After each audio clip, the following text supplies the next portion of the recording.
Très chers téléspectateurs de la chaîne Balade Monde Télévision, Nazali les sous Nesengo Okuta Nabino. Na émission Nabino, tout le monde sait, ezali émission d'actualité, d'information. Oyo bozu habitude ya kolanda na kacha chaîne Nabino Balade Monde Télévision. Bandeko lelo na yeko kuta Nabino parce que il faut tout partager Nabino parce que il faut interactiver ça la maka pour que permettre biso Nabino tous alaka toujours en communication tout le bas. O ezali ko sale malambo kanabiso.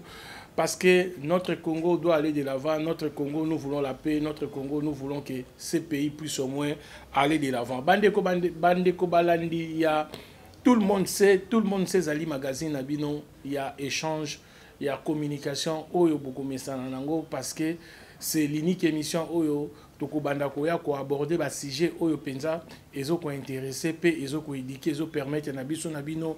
Besoin de vraies informations, surtout les informations qui permettent à Biso Nabino, donc au moins que Banini Sengeli tout ça là pour que Congo Nabiso, ou Tozali na yango, ezala mboka moko ya malamu, Bandeko Balandi, et Sengonanga ezali lisusu ya kopesa merci na Nzambe ou ya bateli biso, pe ya kutisi biso lisusu lelo. Tozali na ba sujet oyo kopesa biso lelo, likanisi ya ko aborder émission oyo na toute sincérité parce que il a fallu de notre côté toye ba vraiment mboka na biso oyo na ndenge ezali ko kendele en tout cas mboka ezo kende mabe tolobi yango ya solo mboka ezo kende mabe parce que il y a beaucoup de choses oyo ezo ko sala entre biso na ba o bazo kamba mboka oyo makambo ebele ezo sala matin na niveau ya ba institution toloba d'abord sur le plan sécuritaire. Toyebaki que insécurité c'est beaucoup plus na niveau ya est oyo ezokende malembe aussi là mais na quatre villes na quatre ya ville province à Kinshasa to constater encore une fois de plus l'insécurité ezali ko continuer ko salema tozo oyebate to kokende wapi to kosuka wapi soki peuple congolais to fungoli misute bandeko balandi to kokufa ebele to kosela pe ebele. Voilà pourquoi à travers l'émission tout le monde sait na kosenga na biso banso ba congolais to comme vigilance c'est la peuple qui noa totika distraction peuple qui noa totika kozwa makamunyo so na théâtre. En tout cas bandeko pona sujet na biso ya lelo toko banda d'abord problème ya francophonie. To constater déjà que francophonie azo banda dans quelques jours francophonie na Kinshasa ezo démarrer déjà awa na Kinshasa délégation babandi kokoma déjà. Équipe Nabiso Kendaki Bongo na niveau à Stade des Martyrs, ba constater ki Bongo arrivé à Congo Brazzaville, oyo bokomo na yango en illustration na niveau ya VTR pour permettre bino quand même botala lo lengeni ni bandeko ya Congo pe basi ba komi déjà ba ye na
quelques jours avant que francophonie oyo et banda biso na niveau ya infrastructure to monique déjà à 80% l'infrastructure est belée et comme déjà prêt et nous attendons que l'événement et les cas n'engagent à malamu parce que ça fait il y a culture, fait il y a échange, où il peut permettre milliers de Congolais, milliers d'Africains, milliers de bateaux tous allés partager dans l'espace francophone, bakozala bongo na mboka na biso Congo. Na yango bandeko balandi, il y a Balade Monde Télévision, na émission na bino, tout le monde sait tous allés lisusu kolingi tolbeta CG oyo. Et ça li passi, les autres défrayés chroniques, Mikolo Oyo, les ali bongo problème, il y a kidnapping, ou les ali ko salama na Kinshasa. Tout le monde a d'abord problème, il y a arrestation, dengue salama qui en cascade, et tout kei ko landisa makota la na dengue Oyo, lelo makambango ezali kokende malgré il y a eu des arrestations, malgré il y a eu des condamnations, mais problème wana ezali penza réseau. Ezali réseau et de mon côté en tout cas avec votre chaîne Bandeko Tokolukato Solola yango parce que ça nous fait très mal. Ya komona que dans un pays comme le nôtre et que la situation à boyer c'est pas ça. Vraiment ça nous fait au moins triste. Il y a qu'à constater que pourquoi dans notre pays il y a de telles choses et qu'au niveau à Bongo et ça nous fait très mal. Il y a comme on que population quinoise en particulier bazozo makambu mingi na baventure bazozo makambu mingi na baventure et toujours au monde yango lokola liseki parce que na nezuyote to belela pour que koma ici ka o elingi koma te parce que problème il y a insécurité ceux qui te perdent ba pédale en tout cas bandeko ekozala penza pasi mingi po mboka oyo tozana besoin ya kimia mboka oyo tozana besoin to kende liboso bandeko balandi tokuti komona justice a ko condamné bandeko oyo banso bazalaki ba criminel oyo ngana zolo bake cette histoire a été déjà commencée depuis malheureusement encore une fois de plus justice na biso na la police na biso bango mutu bazo okotsa biso na kati insécurité oyo. Comment expliquer mutu lokola Isaac Kaba tomoni na ba vidéo oyo ko apparaître pendant que bazo ko sambisa bango na deuxième jour na bango ya audience tomoni que azalaka déjà arrêté bachaka epe na lisa kendaka pe kanyama kasese. Comment expliquer mutu wana zonga Kinshasa mutu wana aye ko circuler normalement na ville à Kinshasa et la police oyo parce que toyebi yango biso banso awa tango bazwaka bandeko wana bazalaki bakuluna bakotisaka bango les vidéos avaient circulé bato bazalaki na possibilité ya koyeba bandeko wana de près boye ezali kaka bato bakangaka bango bagent insécurité. Mais comment expliquer que mutu wana depuis 2020 batindaka azonga na déjà bandakala mais total a lolenge nini oyo ndeko wana azongi aeko créer ba situation moko vraiment ya grave bandeko pendant émission zoleka bo bana komona ba image à l'illustration pour que permettre biso na bino ndenge tozo ko solo la boko ka komona pour que tout monde ndenge nini makambo ezali ko kena ndenge ya mabe parce que on doit dénoncer les mal o ezali ko sala été biso nyonso to koma na kati insécurité ngana zo tuna bo général Kasongo musala oyo kinwa to chef de l'état a tchakio pour na sikawana pour que au tchak climat ya paix climat moko apaisé mais na niveau ya ba élément na yo au baza sur terrain nous constatons qu'il y a un laisser aller. Kinshasa ezali la seule ville nazoko loba yango et je pèse mes mots ezali la seule ville oyo azo détenir plus les éléments ya police plus les éléments ya armée plus les éléments ya ba service presque nyonso. Comment expliquer que problème oyo y a enlèvement et bandaki déjà depuis 2021 2020 tant tout ça même la période de Covid tout le monde qui y a mon commis balé enlevé et la police pendant tout ce temps là la police besoin qui tentait à mener enquête na bino investigation pour na ko kangela biso bandeko oyo. Maintenant lelo situation commis na niveau moko vraiment très déplorable déplorable. Pourquoi ekoiko comme à niveau oyo? Nous demandons à notre police nationale, surtout au général Silvano Kasongo, Yondo Zali commandé à ville province à Kinshasa, et puis le général à Longaboni, Zali numéro 1 à la police, Tokoka, Kotala et Longo, une collaboration entre peuple dans la police au Zali pour protéger biso ba civil au Zali pour que tu aies ba musala yango ko kende liboso ndenge. Papa Silvano Kasongo, tomoni na niveau na yo, ndenge makamongo salami. Maintenant, toko lukato comprendre et longo na bande ko to réfléchir ensemble.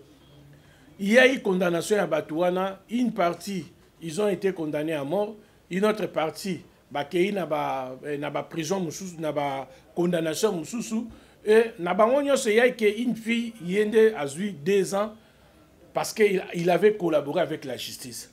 Cette collaboration, c'est que nous déplorons.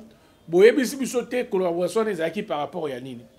Tomoni pendant le procès au temps de Salami, on a constaté que les vidéos qui ont circulé, qui continuent à être circulées sur les réseaux sociaux, et démontré clairement que Isaac Kabakaba azali kotambola na mutuka oyo ezali na plaque ya hôtel de ville.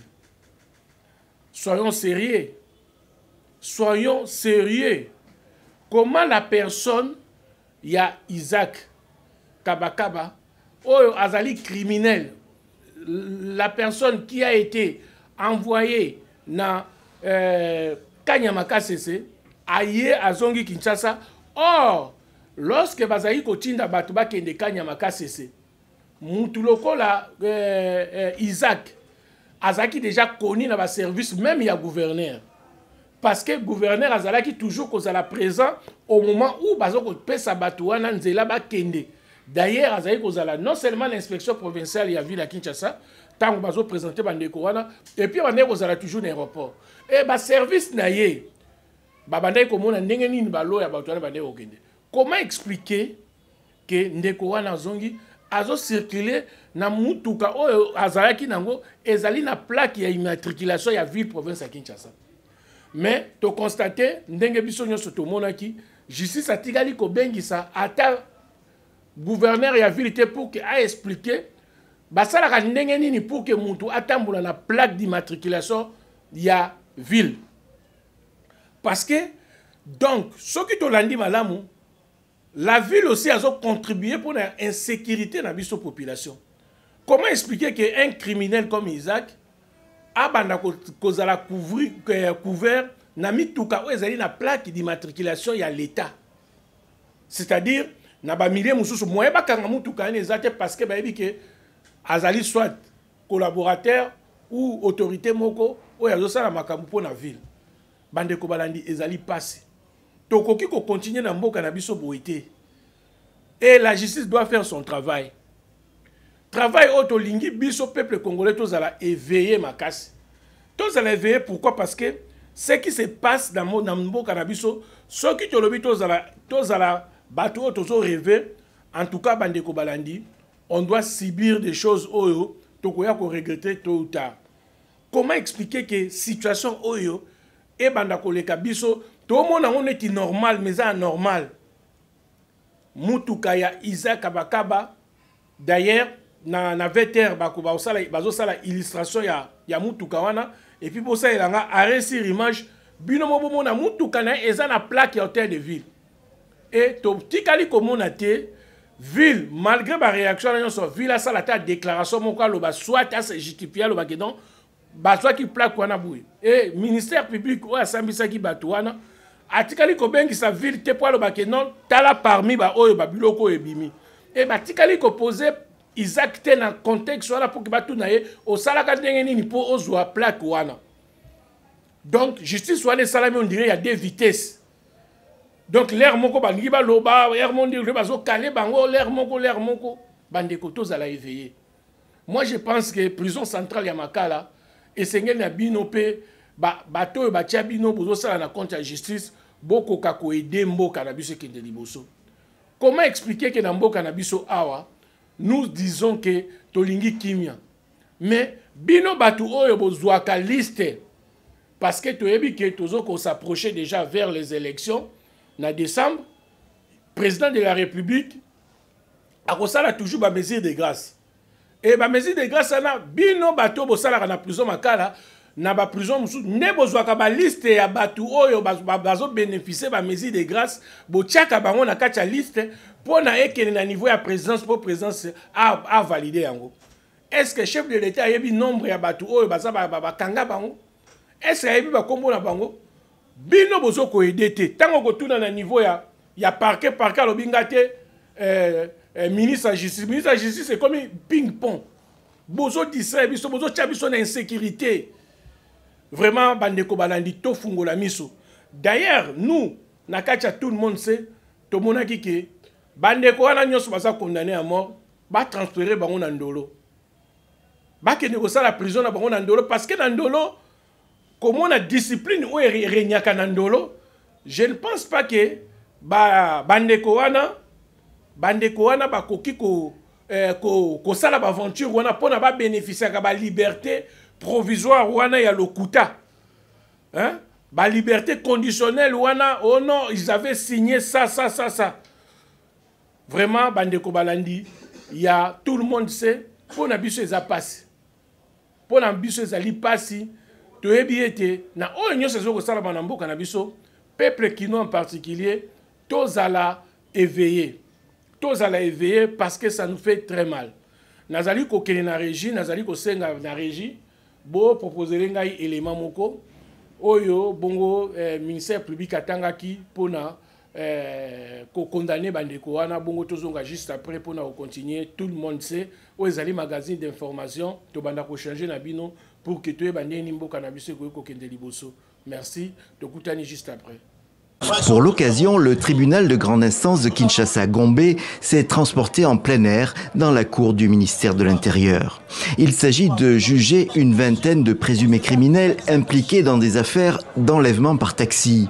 Les victimes sont des habitants de la ville qui montent dans un taxi jaune, normal en apparence, et se retrouvent séquestrés, battus et dépouillés.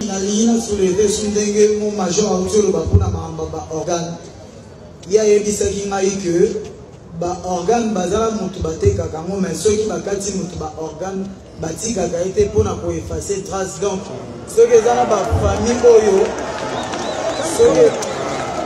ceux qui zana ba famille oyo ba enlevant de ko na bango amona na lisute c'est que bakata ke ba organe et puis ezana place ba kunda ki. Donc wana il faut que sola na monsieur fashion ndé à part ça na ye ko opérer na la police que ngai nazana poso sa sumarambo wana tende na eko bimisa bang na biso oyo ya monsieur fashion et puis na coopérer sous na la police pour bazwa bang oyo ya ba Isaac nde na yaki ko yebisa sous la police pour na mama oyo ye wana que mwana na yo akufaki izande monsieur Isaac mutaboma ki ndenge ba boto la ba moto na machette wana nde bakata ki machette na moto ezalaki si enveni ngiri. Donc ezaya solo voulu cette audience publique pour placer les juges devant leurs responsabilités. Dans le passé, des cas de corruption ont fait que des coupables sont ressortis libres du tribunal. De fait, cette semaine, c'est toute une foule en colère qui assiste au procès et exige de la sévérité. L'affaire s'explique aussi par une mauvaise rumeur qui agite la ville, relayée sur Internet avec force vidéo douteuse. Certains enlèvements auraient pour objectif le trafic d'organes. Dans ce cas, les victimes seraient tuées et leur corps disparaîtrait.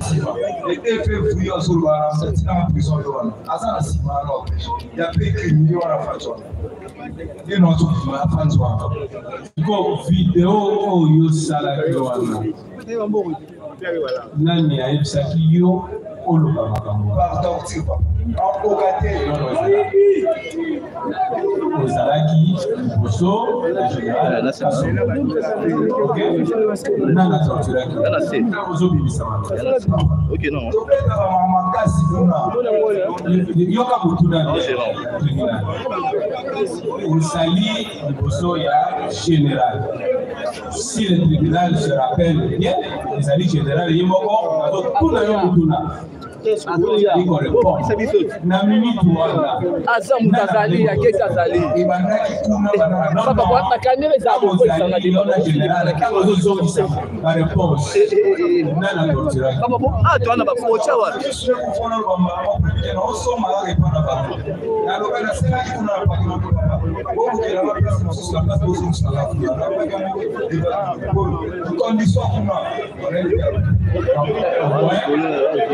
on reconnaître que la présence en général va torturer la violer.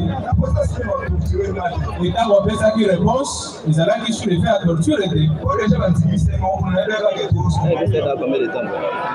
C'est là combien de temps? Depuis où? Déjà, on sait le ok. Voilà, moi, c'est pas ça actualité.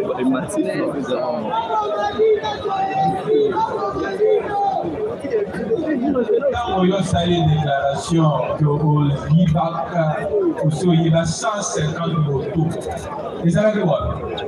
Na calme là, na vidéo, na nande bayaka la musu afandi singa susuna ne la so afandi na ba kete ba otu aba yo ya na ba shina ka so apato ya awa una nande atuna mo mara si place so na wa na so na on revient au cas d'espèce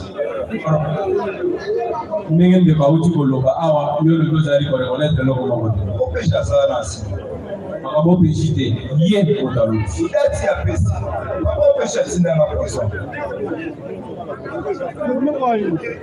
Tombé tard dans la nuit de ce jeudi dans le procès des kidnappeurs arrêtés récemment à Kinshasa par la police et présentés à l'opinion. Le tribunal de grande instance de Kinshasa-Gombe a prononcé la peine de mort pour la majorité de ces malfrats accusés pour association de malfaiteurs, vol à main armée, meurtre et assassinat. Les juges du TGI Gombe obligent également les condamnés à payer les dommages et intérêts évalués à 20 000 $ américains aux parties civiles pour les préjudices causés. En fait, comme en droit, l'infraction de vol qualifié mise à charge de tous les prévenus, en conséquence, condamne chacun à 10 ans de servitude pénale principale et à une amende de 5 millions de francs congolais payable dans le délai de la loi, à défaut subir 45 jours de servitude pénale subsidiaire.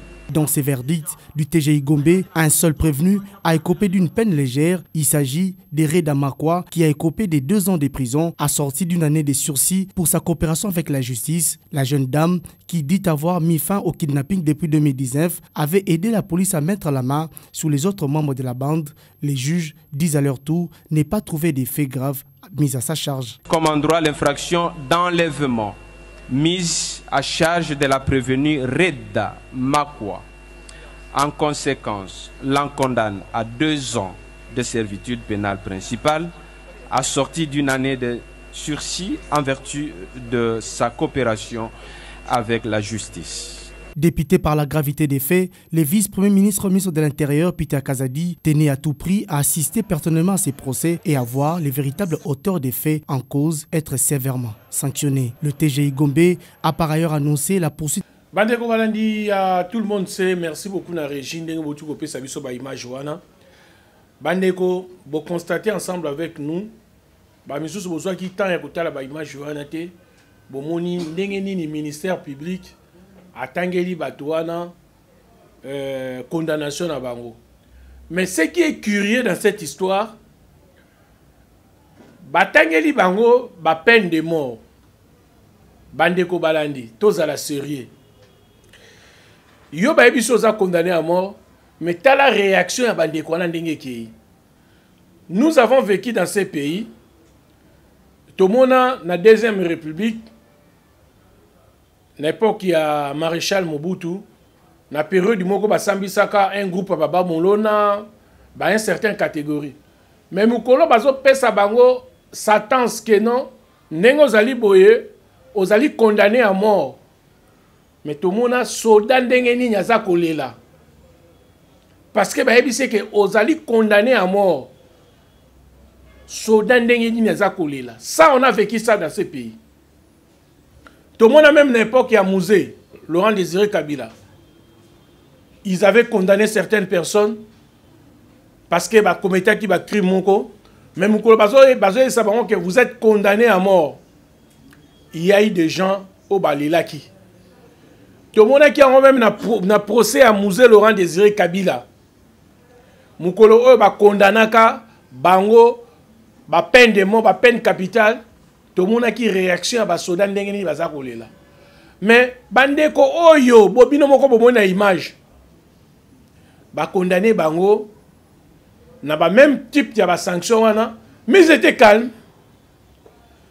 Et ministère public a tout dans bango. Bomoni ndengeni ni par rapport ya wana. To moni mingi kati na bango. Bazo recourir na biloko ezatina te. Par exemple, ce que Zuikaya fille o Eliane. Alobi que non ye azo regretté téléphone na ye iPhone 13 na 13500. Vraiment, yo ba condamné liwa. Téléphone au sa na osuni. Nanyo basala kundane loko. Na place on les lolo bakeno, ngana ko sala recours, ngana ko sala boy, ngana ko sala boy. Personne kati na bango alobi ke non ya ko sala recours, basali ngote. Personne. C'est comme si que les gens là ils savent très bien que non ba ça na sous libanda. Bande ko balandi to ça la série.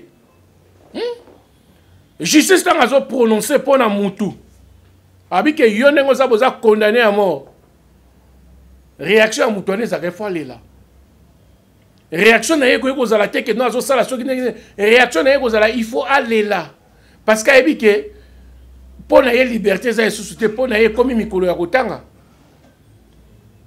Mais nous avons vu et nous avons constaté ensemble avec vous que Bandeko wana malgré tout, l'État kokaki ko sala lokola, mais Makambouana, Batikali, niet. Donc c'est comme si rien n'a été.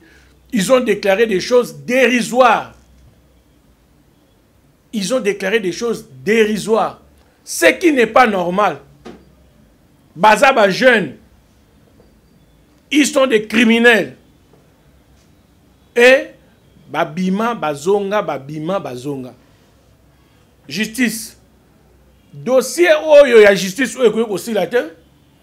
Tolingi ke bobengi c'est la biso ba magistrat bo la ki sa ba magistrat oyo bazali corrompu. Oyo bazalaka toujours derrière ba dossier wana pona ko la ki sake bango na bango soki ba yeli bango $700 babimisi bango na batu oyo bazalaka na niveau ya parquet na niveau ya prison makala oyo batiaka batu na liste ya batu ba bénéficier ka ba mesure de grâce présidentielle. Comment expliquer que mutu à côté pendant ba réaction wana tant bato sambisa bango avant 4 la bango ba sentence tomoni mama moko aye wana un des criminels il a été condamné dans le mois de mai. Il y a 2023, bah condamné à mort. Mais maman n'a pas surprise. Il y a comme on a direct sur la télévision que mutu yo bah kataki justice nae bah tika qui na makala bah condamné à mort mais bah kangé sous na kaya dossier. Papa, bande ko bozolanda biso à travers l'Afrique, le monde, parce que balade mon télévision c'est sur satellite. Bande ko tous à la sérieux. Est-ce que vraiment, Mboka Oyo, on peut faire confiance dans la justice Oyo? Comment expliquer que maman wana kei ko pe mana ba douleur na ye? Abi que non, mutu aboma ki mwana ngai, mwana na ye pe kaka moko, ba condamné à mort. Mais maman wana, aye ko mwana lisusu mwana mobali wana, un mois kaka ya pense dire, na makala ça soit 3 semaines.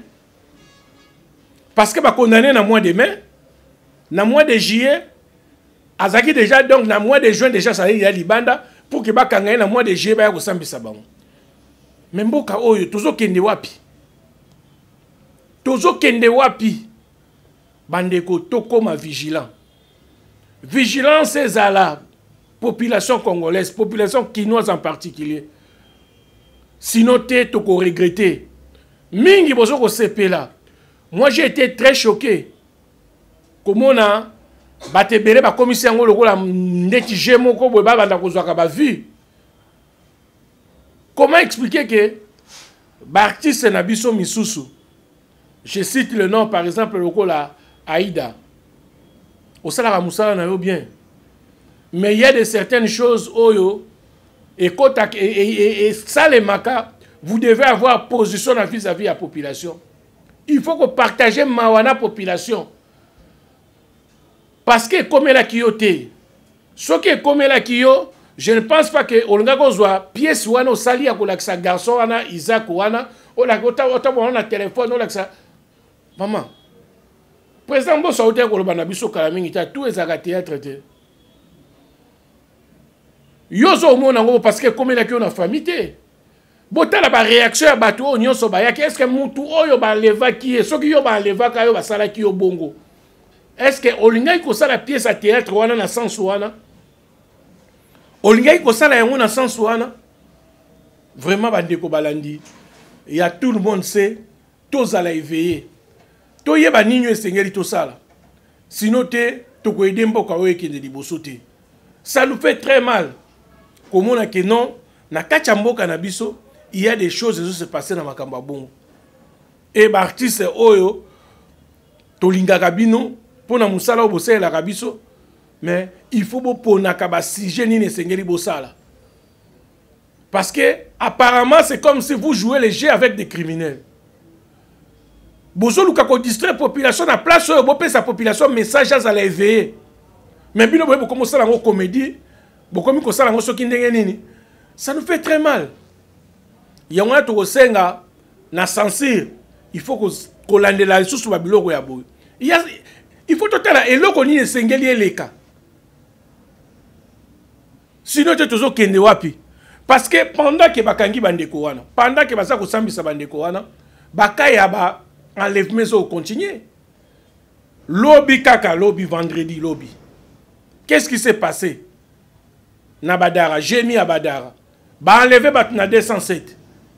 Et batouata ba komi ko bele la population. Et j'ai mis à Badara, à Bimiwana, il a intervenu et chauffeur wana zaki a arrêté, ba libéré ba maman wana et les 207 à question a été brûlé. Tout ça parce que batouzo ko distrait biso. Aujourd'hui, Kinshasa, nous sommes à l'avance de la communication. Parce qu'il y a des réseaux sociaux, communication sur les cas. Mais tout ça, on a bon sens. Tout ça, on a sens à éveiller conscience, na respect. Comment yon bateau bazo souffrir, bateau ba perdre des bas na bango. Na minute bango ba osala matanga. Yo ko sala teke no ya nini. Yo faut ko lukade o dénoncer, o sala ta campagne moko ya dénonciation. To luka bango, to pesa na conseil. En tout cas, Aïda, luka o bongisa musala na yo. Parce que sinon te, bobanda kozo ba problème na population. Et là, bino bo yeba te ke muto a perdre mwana na ye, a kosala matanga pendant des années. Muto a perdre être cher na ye, a kosala matanga pendant des années. Douleur wane kosila lelo na lobité. Nous devons éviter des aventures.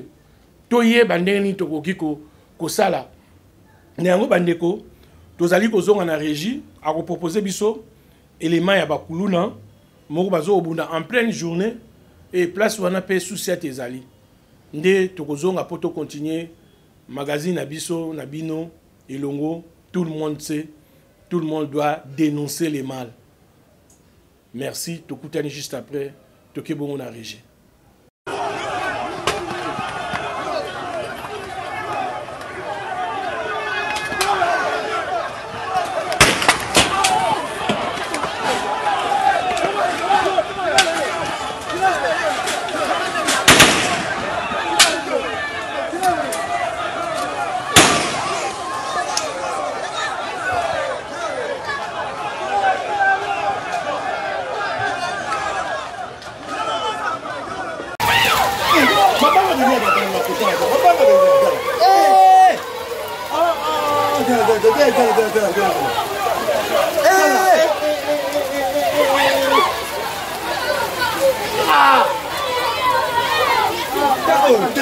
Yo, Banzi. Yo.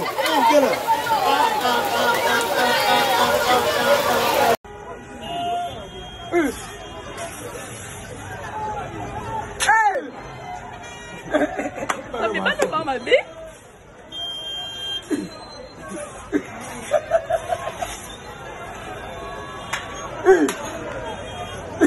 Tu n'as pas vu ça, Bandi Mouninga Lichette, awa.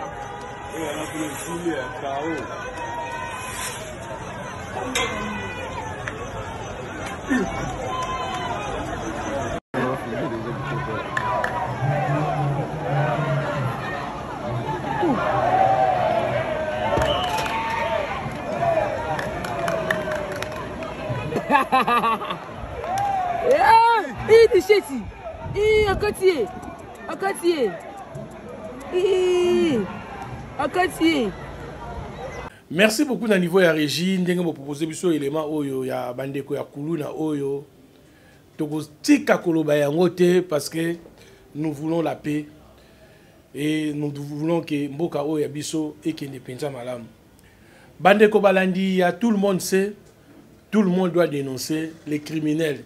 Tout le monde doit dénoncer les mauvaises pratiques au Salamanambo Canabiso. Bandeko Balandi, tout le monde sait. Boti comme on a image, comment Bakoulou na bazoko bunda en pleine journée. Et à quelques mètres, il y a les souciats, il y a la police. Tomi Touna d'abord. Comment la population oyo tozali? Toyebi bandeko wana oyo azaka kuluna. Mais tozo ko tika bango va circuler librement, c'est comme s'il y a rien n'était. Parce que police oyo toyeba te police batike la biso oyo, il y a des gens incompétents dans la police. Comment expliquer que kuluna ezoko bunda agent de police azala a tel peu quoi civil ba kuluna bazoko lekana bazoko bunda na machette azoko intervenir te.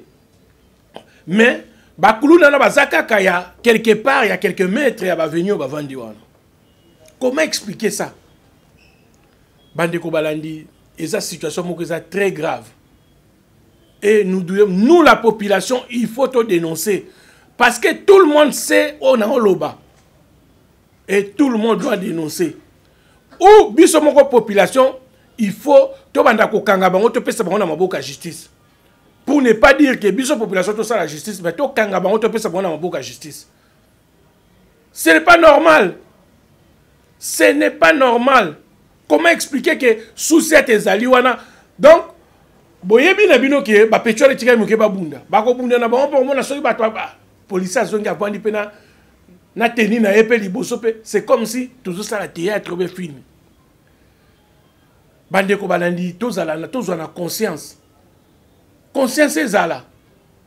Bat baza ko boma batu ba kulwe mazo ko boma batu. Toti ko mona kaka awale, il y a pas longtemps daki na mikolo ezoko leka oyo. Il y a eu un Français qui a été tué.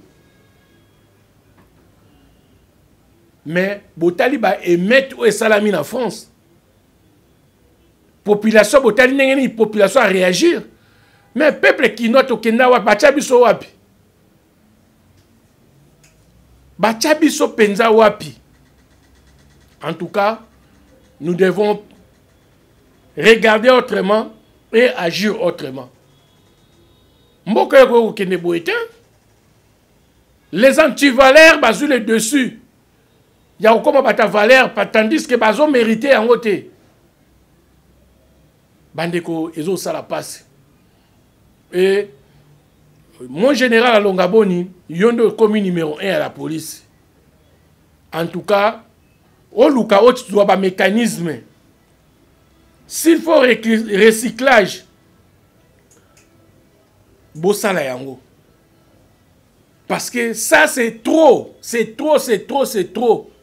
En pleine journée, Koulou Nezoko Bunda, en quelques mètres, il y a poste, il y a sous-set, bazo les capels liboso et les agents, bava va terminer bazo otala. Mais est-ce que tozali ko kanisa danger au tozo développé? Bandeko Balandi, il y a tout le monde sait. Comme vigilant, tout dénoncer, c'est pour notre bien. Avant ma bé comme la yo, ndekonangai belela, lukato kanga mabe wana to freiner yango mabe wana sila. Parce que mukole ko comme la comme na kanda koleka, mais lokola na comme liote ba oye comme la bango e sala bango passe. Mais yo lokola na comme liote bandeko, tozali awa na kati ya ville province ya Kinshasa. Tous allez vivre une situation très regrettable. Et la situation est continuer parce que nous, la population, il faut tout se prendre en charge. Il faudrait tout dénoncer. Tout qu'on continue pour être dans quelques jours à la francophonie. Mais on se pose la question na gouverneur ya ville à Kinshasa, na général Sylvano Kasongo, na mwana mboka général à Longaboni. Ba dispositif ni sécuritaire bino bozui. Parce que délégation oezakoya bazaka ba clétité, il y aura des journalistes, il y aura des supporters, au bakosa ba déplacement parce que ils allaient fait il y a langue française, ils allaient il y a culture française. Ils allaient fait il y a culture française. Et échanger la culture on attend bazakoya. ba discipline wana ba na kobunda et muta ko sepela na à un moment donné asala ta tour akene ko beta ta tour na quartier na matonge ba yo kaka na sango na lingwala na banda na Victoire na boulevard soki lelo ba enlever par exemple Tunisien moko awa bande ko balandi to luka ba incident diplomatique hein soki ba bomi ivoirien moko awa to senga ba demande d'explication ba ministre intérieur. Voilà pourquoi mon amboka Peter Kazadi ou Azali Bongo ministre ya intérieur vandi sa service à sécurité na yo bo solo la bo sécuriser biso nyonso parce que ba étranger wana baza ko ya awa batanjo baza yé na bango ba baza na bango éliminer avant ba ko ba biso to zonga na mikolo te to za na biso na noir bo zonga sa pomper dans côté mais ceux qui babungi ceux qui va enlever bango boyebi crédibilité nino to ko perdre. Ils allaient faire la culture. Nous devons changer notre manière ya ko salila. Et puis eloko mususu na tout le monde sait olingito dénoncer na mikolo oyo et comme un phénomène moko ezali ko salama na ville province à Kinshasa bandeko oyo nyonso bozola ndanga bozala bofungu na matoi boyoka. Et comme un phénomène moko ezo salama na kati ya Kinshasa awa actuellement ezali phénomène moko ya ba avis de recherche ba arrestation moko ezo salama na soi-disant ba agents ya parquet mais en réalité ce ne sont pas des vrais agents. Et le renil bazo au sala bazo document so document wana ko mona document na eza authentique. Ils ont la signature, ils ont le logo. Pour tout ça, pourquoi? Parce qu'il y a un laisser-aller. Na niveau, il y a une institution, na biso. Par exemple, le ministère de la Justice, na institution mususu. Bolingi ko brandir les documents officiels na ba réseaux sociaux. Attends, na ba France, na ba États-Unis, oyo, ba makamone salama, jamais document officiel. Et ça a circulé dans les réseaux sociaux. Mais les comment document va déposer en primature na 9h20 et ça dans les réseaux sociaux. Oyo mboka ndenge nini oyo. Pona koyebi sabino situation wana est commis très fréquent. Il y a un groupe de gens au bazali ko enlever batume na méthode mususu. Bakoya bakei na Facebook batali profil na yo bazui kombo na yo nengo koma bazui na photo bache babambi yango na kati ya document wana tango bakoya ono to luka kingani pa balakisi yo papa soki ndeko partager émission oyo yebisa ndeko nyonso azala éveillé soki bayeli yo bongo d'abord ba gens wana soki sous-set ezali pembeni bokende ba identifier bango parce que soki oza na vie de recherche. La loi dit qu'il faut pas qu'il y ait une invitation. Il faut pas qu'il y ait une invitation. Soit qu'ils aient une invitation, il faut peut-être la invitation. Mais, batouana ba komi coopérer dans le mécanisme. Baza koya, ba brandir yango, ba lobi ke ndeko kingandi. Yangona peut toujours koyebi sabino bato bosa elaka ba Facebook, ba réseaux sociaux. Bo banda ko utiliser ba sobriquet. Ce qui otali par exemple, les réseaux sociaux ba mindele o ba banda makamwana liboso. Jamais ba metaka ba komona bango tout complet. Et belé zalika o mona ko 40 Francine 014. Tout ça ba tchaka ba komona bango nyoso te parce que il se réserve. Mais biso binyo mona muta beti komona mobimba. Voilà pourquoi batwana ba komi ko profiter ko sala biso ba jewana. Peuple congolais, peuple kino en particulier, tous à la éveiller. Tous à la éveiller. Ceux qui baillent lié au document ya bongo, na conscience na yo ebi ke osala ki elo côté. Kokendete. Batouana il faut ba la kisayo. Soit batike liyo yango, yo moko bongo okende. Ou soit okoki ko déplacer te, ceux qui ke bazali identifié te. Pour Et comme il y a trop, Bakawana et Zali qu'on continue au salama même pendant que nous faisons cette émission. Bandeko Balandia, tout le monde sait, tout le monde doit dénoncer. Ça, c'est notre pays. Ça, c'est notre ville. Ceux qui tolingi ville, ceux qui tolingi vivre malamu, et sengeli na biso, toye bandenge nini sengeli na biso, tokoka ko vivre, surtout na kati ya paix, na kati ya kimia. Na kimia yango toko vivre yango, ceux qui biso moko, toyebi ko dénoncer o ezali ya mabe. Tokoka ko tala nini e sengeli to sala bandeko. Réveillez-vous, peuple quinois. Réveillez-vous, peuple congolais. Il est temps. Avant et comme la yo, to agir. Avant et comme la yo, ndeko, Luka oyebani ne sengeli yo sala. Dénoncer. Parce que bisonyo sona ba quartier parce to vandi, to yebi ba poche ya mabendeli ne zalaga. Ndeko to yeba ka place ba teka ka nganda noa, ndenge pe to yeba place ba kuluna ba vandaka. Il faut te dénoncer bandeko wana. Parce que yo moko mukolo mususu kozonga na butu. Babosani yo, bazuba yo, traquer yo, babotoli yo, o nyoso koza nango, c'est alors que vous avez conscience que vous êtes déjà trop tard. Il est temps. Il est temps, il est temps, il est temps. Yako Luka, Neni Togogiko, changer la situation en Bokanabiso. Et ça, c'est notre ville. Et nous regrettons beaucoup de choses et insécurité. Vous allez continuer au Salima. Vraiment, Bandeko Balandi, tout le monde sait, tout le monde doit dénoncer. Pour Nabiso, c'est un plaisir. Il y a Rosolana Biso, Nabino et Longo Lelo. Néango, vous allez vraiment ko chiter dans l'émission à Lelo. Ceux qui passent si j'ai ça, remarque que Zali, Bozangate, Bokomela Biso, Boebisa Biso. Nous sommes là. Émission Nabino Bandonango tous les mercredis. À 21h. Dimanche, à 21h. Rediffusion, il y a mercredi, à jeudi, à 18h. Et puis, il y a dimanche, lundi, à 18h. Bandeko. Oezambo Kanabiso. Et nous sommes aussi sur YouTube et Bolanda. Bolanda émission on a intégralité nango parce que à chaque fois que l'émission Sili sera toujours en ligne sur notre page à YouTube.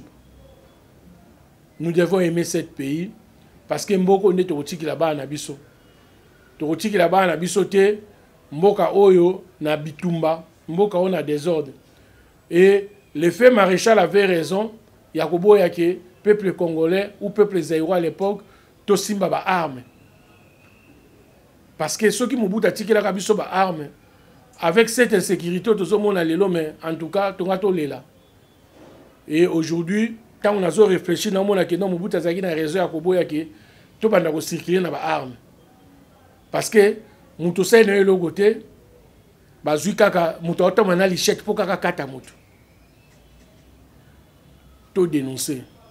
Tout dénoncer, tout dénoncer. Voilà pourquoi, Tokutani très prochainement, ceux qui ont une image possible, les abonnés na Jackson, Engeleza, et Longo Bongo na Igo Malela, au Bazaki na caméra, Tobosanité na Mopanzi Kuna, Tozalaki Bongo na Didier Landou Dibwa. Et Kuna na B Vitré, Tomoni Bongo, Davina, Kebe, Mputu. Daveline Kebe Mputu. Et puis Tobo Sanité, John Nkoti, lui aussi il était là. Dans la réalisation Bongo, Ezali Bongo, Jackson Ngeleza. Tokuta Nabino très prochainement. Tobo Sanité surtout te copé ça à la haute direction, il y a Balade Monde Télévision. Et Bande Konyon Sobozo Landabiso, donc le bango, les sous-sous, si j'ai ça, remarque Ezali, Bozanga te Kobenga Biso, Tokuta très prochainement dans un nouveau numéro. Parce que l'émission Oyo. Toko Messa na pe toujours Messa nango. Merci. Tokutani très prochainement. Bye.